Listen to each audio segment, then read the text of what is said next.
Hi everyone, it's Anja from Cooking with Plants, and today I'm going to show you how to make a delicious crunchy topping that you can put on top of a yogurt bowl, or if you have a smoothie bowl that you've made, or some banana and ice cream. This is an amazing addition.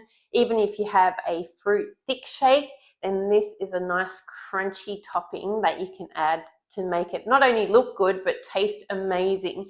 So let's get into the recipe. What I'm making is actually oat cookie crunchies, and for this I'm going to be using my food processor. I've got half a cup of oats going in as a base, and then to this I'm adding 2 pitted medjool dates. These are nice and soft. If yours aren't that soft, then you could soak them in some hot water for about half an hour or so and drain that off, and then they're ready to go in here. I've also got a teaspoon of vanilla extract that I'm adding in. Oh, that vanilla always smells so good. And a tablespoon of peanut butter. Then I do have some extra things that I'm going to add in, but first up I'm going to give this a bit of a blend up.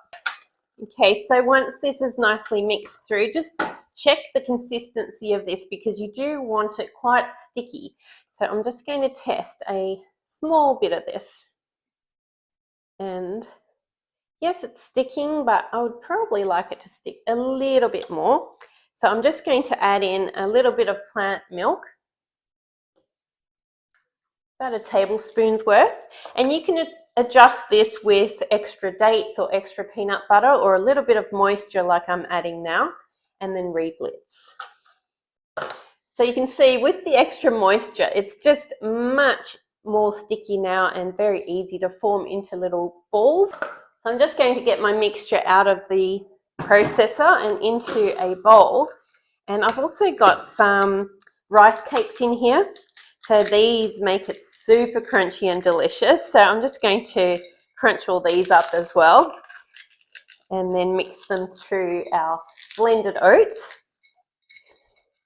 And I always seem to have rice cakes sitting in the cupboard, and then I don't necessarily eat them.